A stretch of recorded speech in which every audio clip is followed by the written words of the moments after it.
حمد و صلاۃ کے بعد سامعین و حاضرین السلام علیکم ورحمۃ اللہ وبرکاتہ۔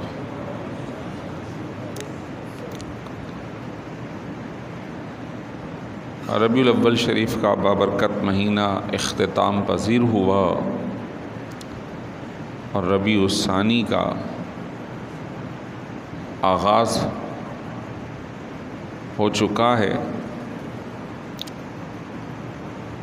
دونوں ہی مہینے بہار کے مہینے شمار کیے گئے، لیکن ہم اس کو موسم پر نہیں بلکہ عمل اور کردار کی بہار کی طرف لے جائیں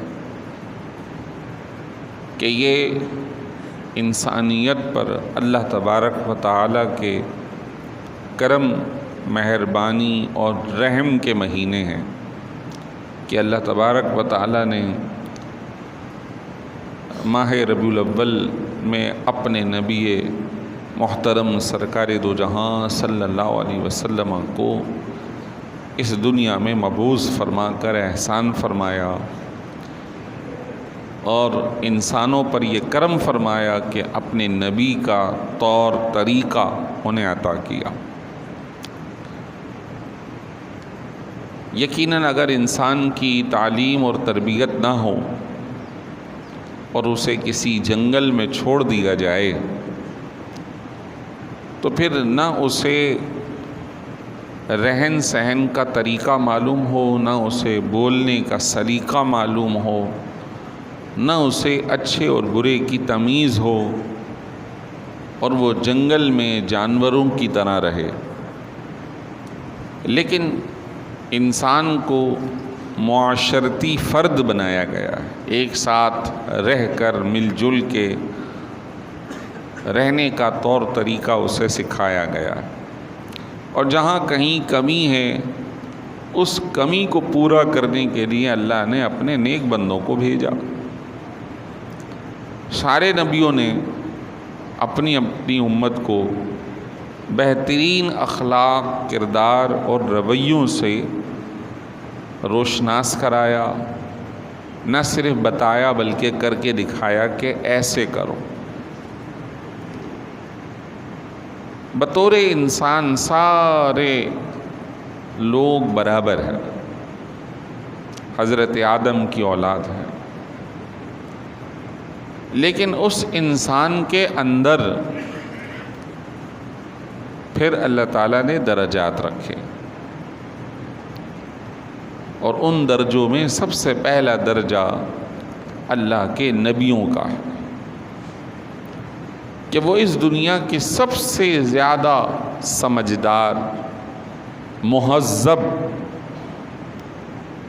قابل تقلید افراد کی جماعت ہے، اور انہیں بھیجا ہی اس وجہ سے گیا کہ قوم انہیں دیکھے، ان سے سیکھے۔ لیکن صورتحال یہ ہے کہ جس نے سیکھ لیا وہ تو کامیاب ہے، جو نہیں سیکھ پایا ابھی تک وہ انسانیت کی تذلیل، اہانت اور اسے ایک عام شے کی طرح سمجھ کر اس کے ساتھ سلوک کر رہا۔ تو تعلیم و تربیت ہونا ایک الگ چیز ہے اور انسان ہونا ایک الگ چیز ہے۔ بطور انسان وہ جانوروں سے بہتر ہے، لیکن اگر اس کی تربیت نہ ہو، اس کو حسن سلوک نہ آتا ہو تو یقیناً وہ جانوروں سے بھی بدتر ہو جائے گا۔ اللہ تبارک و تعالیٰ نے سورہ حجرات میں ارشاد فرمایا، یا ایھا الناس انا خلقناکم من ذکر و انثی، اے لوگو بے شک ہم نے تمہیں ایک مرد اور ایک عورت سے بنایا ہے، وجعلناکم شعوبا وقبائل، اور پھر ہم نے تمہارے خاندان اور قبیلے بنا دیے، برادریاں بنا دی، لِتَعَارَفُوا، تاکہ تمہاری پہچان ہو سکے کہ تم کس خاندان اور قبیلے سے تعلق رکھتے ہو، لیکن تم سب کو بنایا ایک ہی انسان اور ایک ہی عورت سے ہے، اور پھر سب انسانوں کے لیے فرمایا ان اکرمکم عند اللہ اتقاکم، تم سب انسانوں میں سب سے زیادہ عزت دار وہ ہے جو اللہ سے زیادہ ڈرتا ہے، جو تقوی اختیار کرتا ہے وہ زیادہ عزت دار ہے۔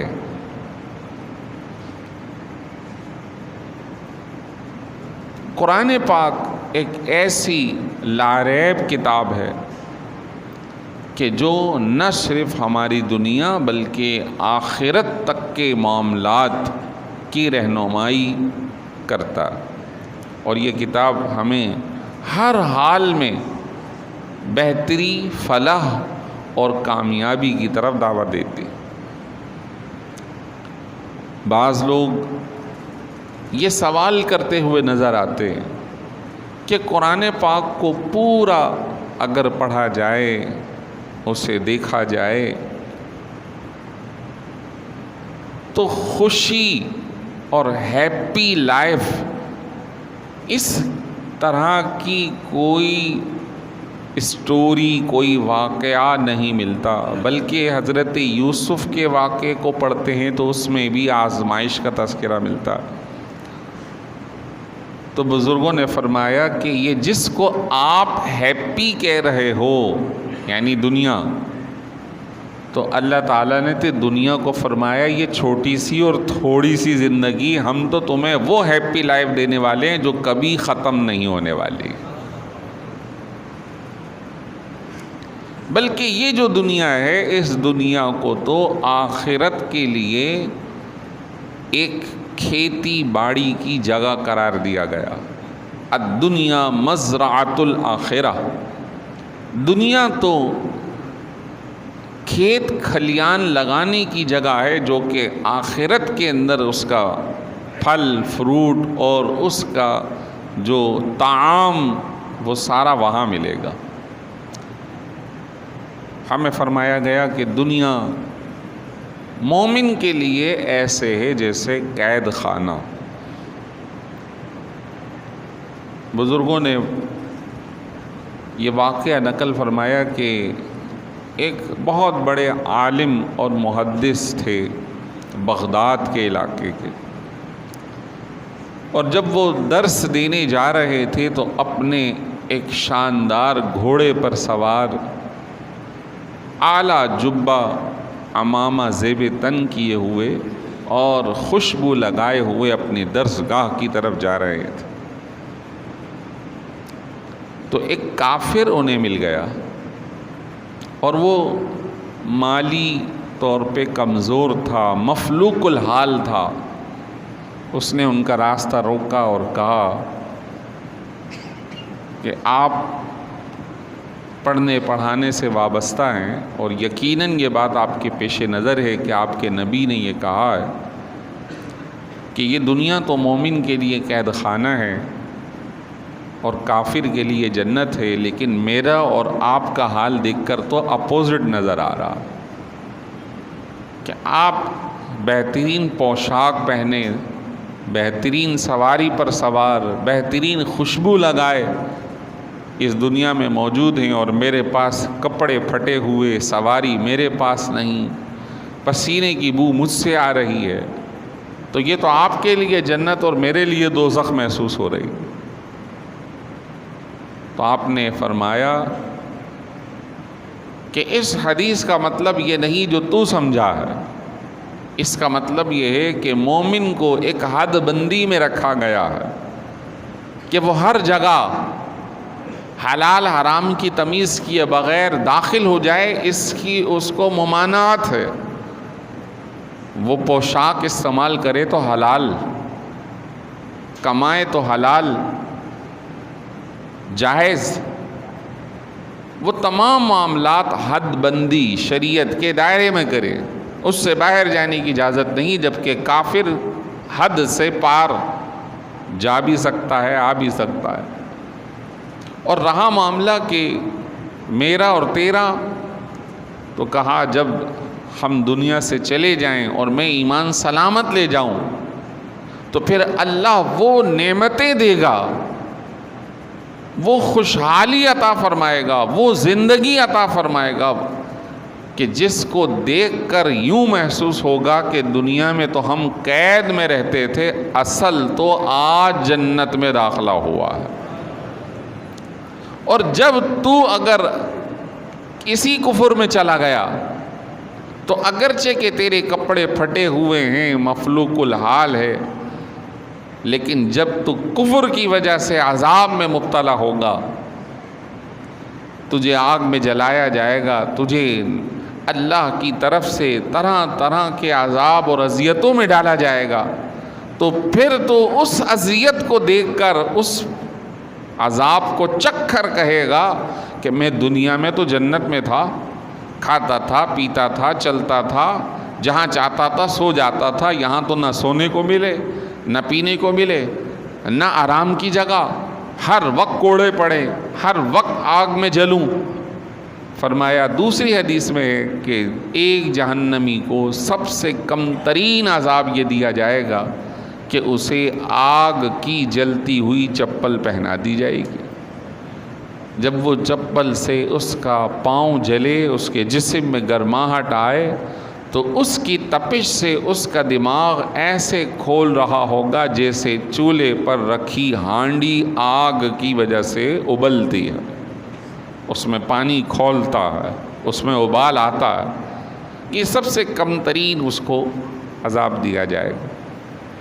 تو انبیاء اور مرسلین علیہم السلام، ان کی آمد، ان کا دنیا میں تشریف لانا، اللہ کا بھیجنا، وہ بھی حضرت آدم کی اولاد سے ہی تشریف لائے ہیں، ہم بھی آدم علیہ السلام کی اولاد سے آئے ہیں، لیکن انبیاء علیہم السلام اس انسانیت کے اندر سب سے اعلیٰ ترین لوگ ہیں، وہ ہمیں سکھانے آئے ہیں۔ ہم ان کی برابری کا دعویٰ نہیں کر سکتے، یہ ان کی توہین ہوگی، لہٰذا کوئی بھی انسان اپنے آپ کو نبیوں کے برابری کا دعویٰ نہ کرے۔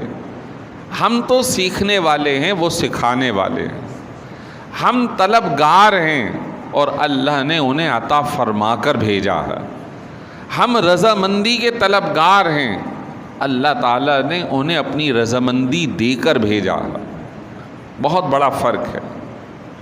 تو کوئی بھی ان کی ہمسری کا دعویٰ نہ کرے، لیکن اللہ تعالیٰ نے فرمایا اے لوگوں، ہم نے تمہیں ایک مرد ایک عورت سے بنایا، تمہارے قبیلے بنائے، تمہارے خاندان بنائے، لیکن سنو، تم میں سب سے زیادہ معزز و محترم وہ ہے جو اللہ تبارک و تعالیٰ سے ڈرتا ہو، تقوی و پرہیزگاری اختیار کرتا ہو۔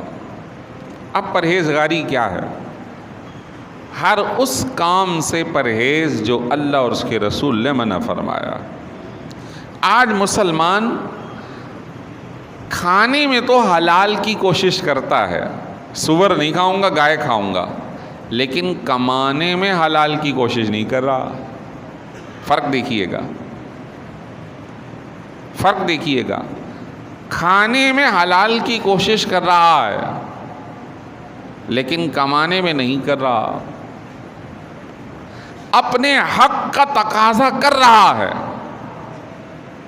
اسکول کے اساتذہ ہوں، آفس کے ورکر ہوں، جج ہوں، وکلاء ہوں، ہر ایک اپنے حق کا تقاضا کر رہا ہے، لیکن جو اس پر فرض ہے، جو ذمہ داری ہے، اس کی ادائیگی میں وہ غفلت برت رہا ہے۔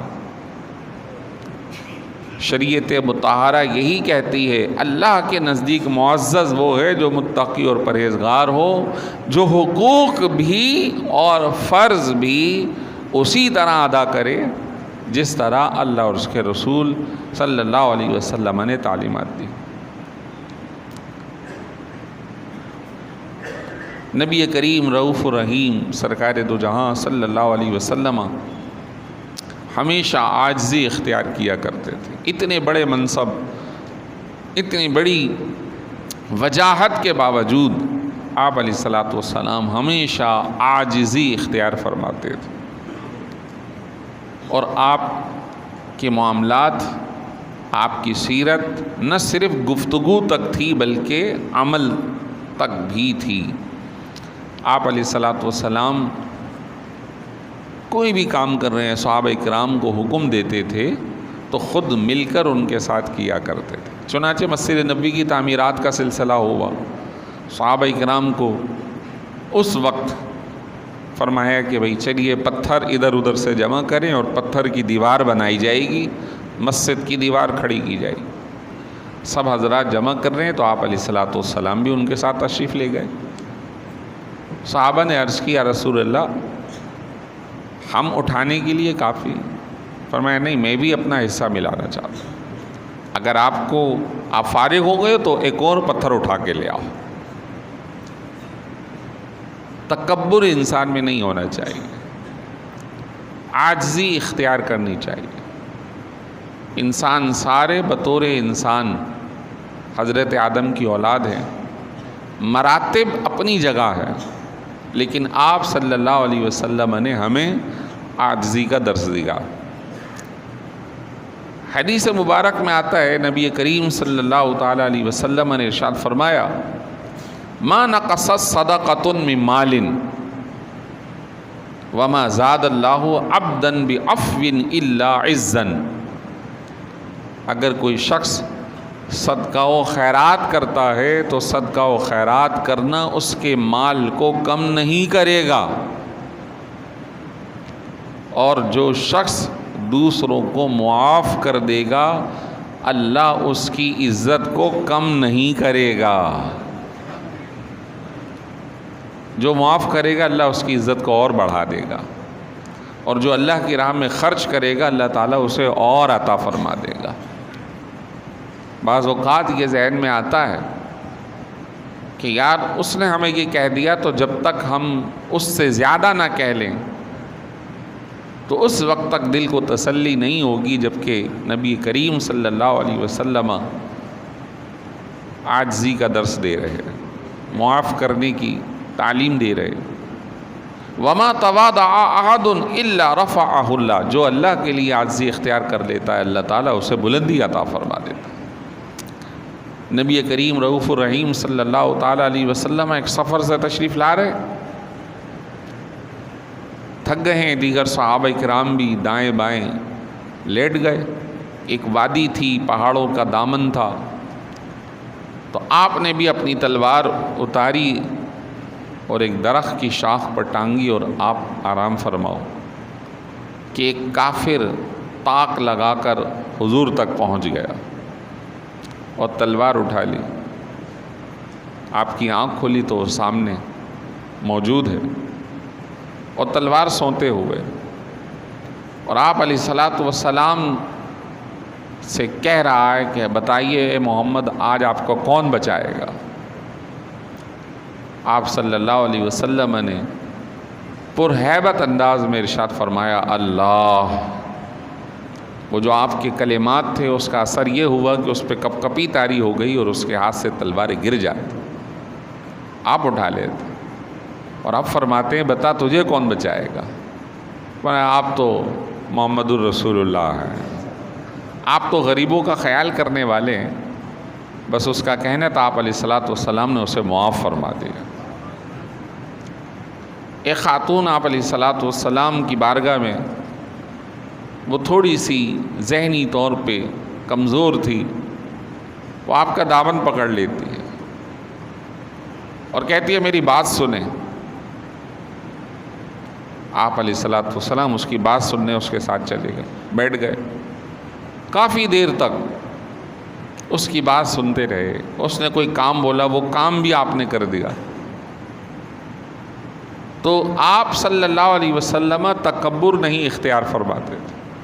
حتیٰ کہ ایک صحابی کہتے ہیں کہ میرے مسلمان ہونے کا سبب حضور کی اسی طرح کی کیفیت تھی کہ ایک بڑی بھی مل گئی اور وہ کھڑے حضور سے راستے میں بات کر رہی ہے، یعنی کوئی اپنے مسائل ڈسکس کر رہی ہے، حضور سن رہے ہیں، کافی دیر ہو گئی.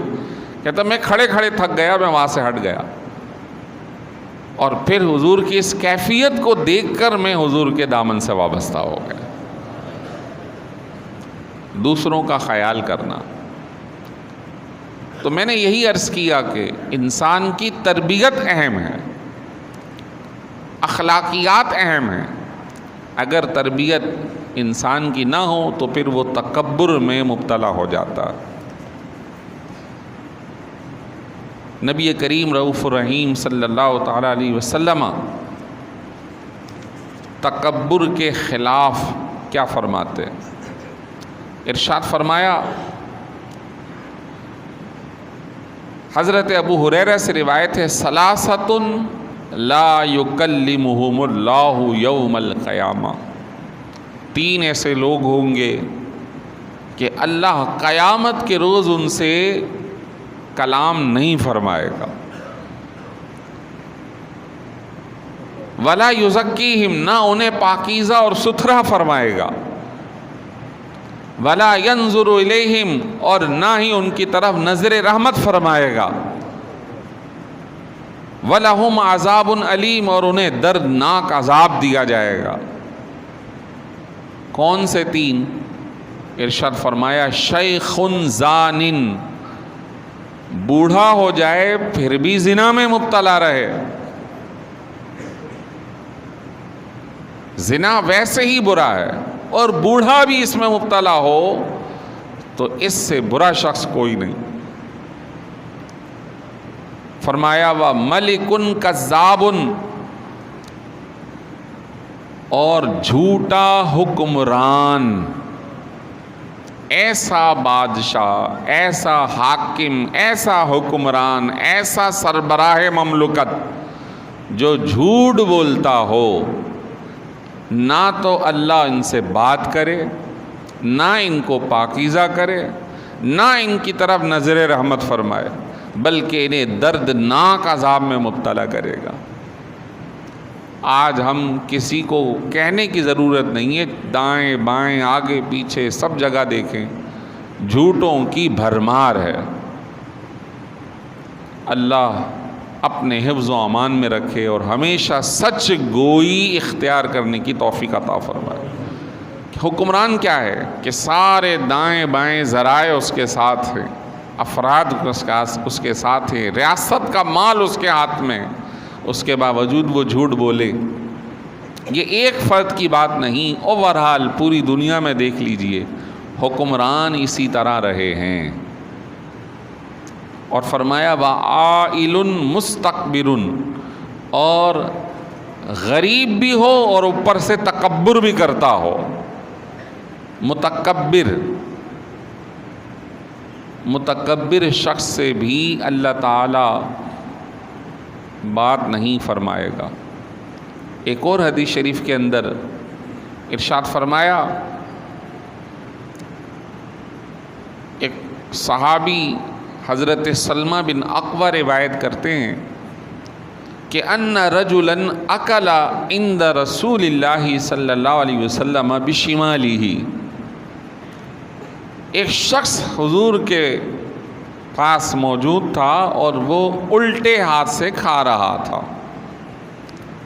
آپ علیہ الصلوۃ والسلام نے فرمایا کل بیمینک، اپنے سیدھے ہاتھ سے کھاؤ. یعنی تکبر ہے، یہ برا ہے، سیدھے ہاتھ سے کھاؤ. یہ حضور کی تربیت ہے.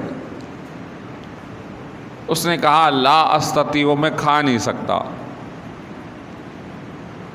راوی کہتے ما منعہ الا الکبر، اس کو کوئی معذوری نہیں تھی بلکہ وہ تکبراً ایسا کہہ رہا تھا میں الٹے ہاتھ سے کھاؤں گا. آپ نے ارشاد فرمایا فما رفعها الی فیہ، حضور کی بات نہ ماننے کی وجہ سے اس کے ساتھ یہ ہوا کہ پھر وہ آئندہ اپنا سیدھا ہاتھ اپنے منہ تک کبھی لے کے جا ہی نہ سکا. آج بعض جگہوں پہ تربیت دی جاتی ہے کہ آپ نے کانٹا چھری پکڑ کے کاٹنا سیدھے ہاتھ سے ہے اور کھانا الٹے ہاتھ سے ہے. یہ باقاعدہ فیشن کا حصہ ہے. یہ بعض جگہ اس کی تربیت دی جاتی ہے کیونکہ باہر لوگ ایسا کرتے ہیں. آپ نے کسی کو سلام ایسا کرنا ہے تو ہمارا السلام علیکم ورحمۃ اللہ، لیکن جو دوسرے ہیں وہ انگلیاں ہلاتے ہیں، بابا، ٹاٹا، اس طرح کے کلمات اختیار کرتے ہیں جو کہ سنت کے خلاف ہے. اور تکبر ہو. آخری حدیث شریف کہہ کے ختم کر رہا ہوں. حضرت ابو سعید خدری راوی ہیں، پیارے آقا علیہ الصلوۃ والسلام سے مروی، فرمایا احتجبت الجنۃ والنار فقالت النار فی الجبار والمتکبر وقالت الجنۃ فی ضعفاء الناس ومساکینہم فقضى اللہ بینہما. حضرت ابو سعید خدری روایت کرتے ہیں کہ جنت اور جہنم کے درمیان آپس میں بحث ہوئی. جہنم نے کہا میرے اندر صاحب مال اور متکبر لوگ ہوں گے. جنت نے کہا میرے اندر کمزور اور غریب لوگ ہوں گے. اللہ تعالیٰ نے ان دونوں کے درمیان فیصلہ فرمایا، اے جنت تم میری رحمت ہو، تمہارے ذریعے میں جس پر چاہوں گا رحمت کروں گا، اور جہنم تم میرا عذاب ہو، میں تمہارے ذریعے جسے چاہوں گا عذاب کروں گا. تم دونوں کو بھرنا میرے ذمے لازم ہے. تو جو متکبر ہوگا، جبار ہوگا، صاحب مال اور متکبر اور غریب کا دوسرے حدیث میں تذکرہ آیا، تو تکبر کو ہٹا دیجئے، عاجزی اختیار کیجئے، سنت مبارکہ کو اختیار کریں. اور یہ آپ علیہ الصلوۃ والسلام کی آمد کا ایک اہم مقصد ہے. حضور نے فرمایا بعثت لأتمم مکارم الاخلاق، مجھے تو اللہ نے بھیجا ہی اس وجہ سے تاکہ میں اخلاق کے مرتبوں کو مکمل کر دوں. اللہ تعالی ہمیں عمل کی توفیق عطا فرمائے. وآخر دعوانا ان الحمد للہ رب العالمین.